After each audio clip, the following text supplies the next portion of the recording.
Na nossa última aula, deixamos Adão e Eva fora dos portões do Éden.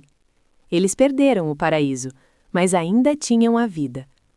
A pergunta que fica no ar é: o que acontece com a humanidade quando ela decide viver longe da presença de Deus? Será que nos tornamos livres e evoluídos? Os capítulos 4 a 7 de Gênesis são a resposta brutal para essa pergunta.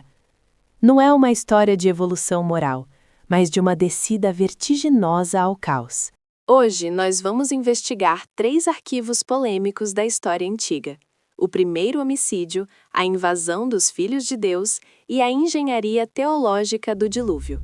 Prepare-se, vamos tirar os mitos da frente e ler o texto como ele foi escrito. Bem-vindos ao estudo da descriação. Tudo começa com 2 irmãos. Você percebeu como os detalhes mudam tudo? Se você quer continuar essa jornada e entender o que acontece quando a humanidade tenta construir a Torre de Babel, Caim e Abel. Caim é lavrador, Abel, pastor. Ambos trazem ofertas, mas aqui acontece algo que perturba muita gente. Deus aceita Abel, mas rejeita Caim. Por quê? Deus gosta mais de churrasco do que de salada? Não. O texto hebraico nos dá pistas sutis. Diz que Abel trouxe das primícias, o primeiro e o melhor. Sobre Caim, diz apenas que trouxe do fruto, sem adjetivos. Na teologia bíblica, o ritual externo nunca substitui a intenção do coração. Deus não queria comida, ele queria devoção. Mas o momento mais aterrorizante acontece na conversa entre Deus e Caim. Caim está furioso, e Deus lhe dá um aviso que muda a nossa compreensão sobre o mal. Deus diz: se todavia não procederes bem, o pecado jaz à porta. A palavra hebraica usada aqui é hovetz. Arqueólogos encontraram essa mesma palavra em textos babilônicos antigos. Hovetz era usada para descrever um demônio ou uma besta predadora que ficava agachada na entrada de edifícios, pronta para estrangular quem passasse.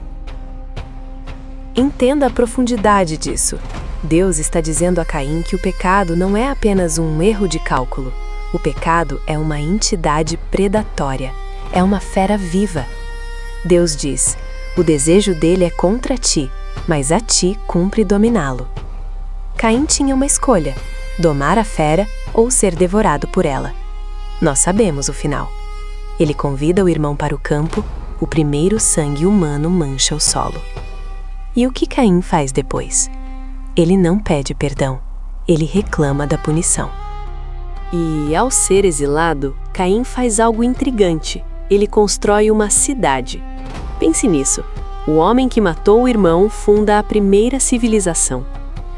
Na Bíblia, a cidade humana nasce como uma fortificação paranoica.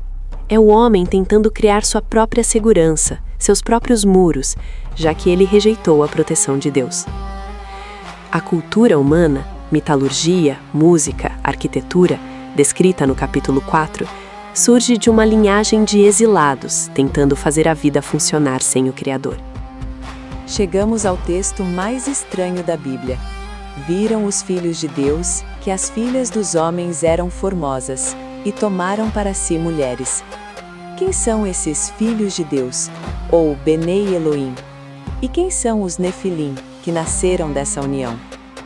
Existem 2 teorias entre os estudiosos.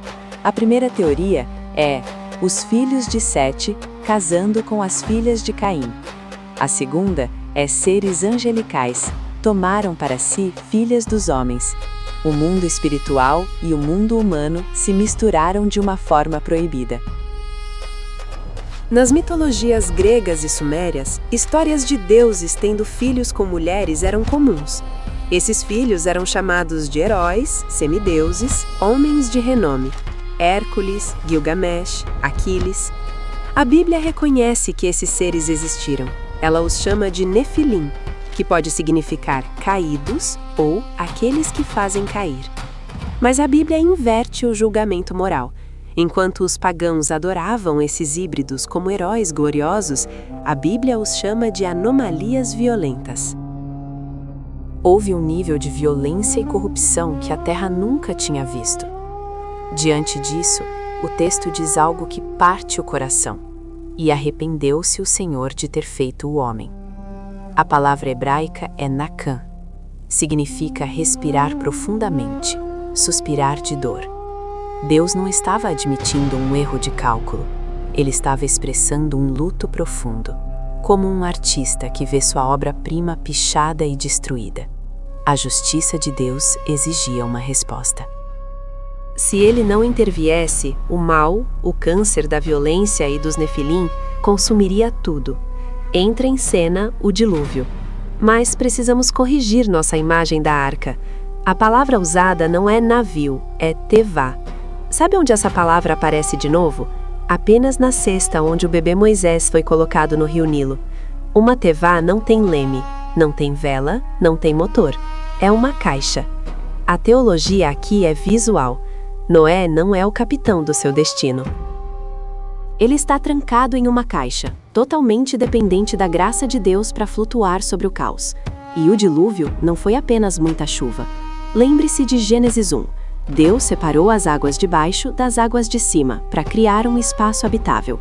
Em Gênesis 7, as fontes do abismo se rompem e as comportas do céu se abrem. Deus está revertendo a criação. Ele está retirando as barreiras. O cosmos volta ao estado de Tohu Wabohu. É uma descriação para limpar a terra da violência. Quando as águas baixam, Noé sai da arca. E qual a primeira coisa que ele faz? Um sacrifício. E Deus faz uma promessa. Ele coloca o seu arco nas nuvens. No hebraico antigo, a palavra para arco-íris é a mesma para arco de guerra. No mundo antigo, um guerreiro pendurava seu arco na parede quando a guerra acabava. Ao colocar o arco nas nuvens, apontado para cima, para o céu, e não para baixo, para a terra, Deus está dizendo visualmente: eu estou pendurando minha arma de guerra. A tempestade de justiça passou. Eu faço uma aliança de paz. Gênesis 4-7 nos mostra a gravidade do pecado. Ele mancha a terra, cria monstros e exige justiça. Mas também nos mostra que mesmo quando o mundo precisa ser resetado, Deus proveu uma tevá, uma arca, um refúgio para aqueles que confiam nele. A arca foi o meio de salvação naquela época. Séculos depois, uma cruz de madeira faria o mesmo papel: absorver a tempestade de Deus para que nós pudéssemos sair vivos do outro lado. Você percebeu como os detalhes mudam tudo? Se você quer continuar essa jornada e entender o que acontece quando a humanidade tenta construir a Torre de Babel, eu preparei um material completo para aprofundarmos juntos. Te vejo na próxima aula. A paz do Senhor a todas as mulheres desse projeto Mulheres Enraizadas na Palavra do Campo Renascença Sudeste.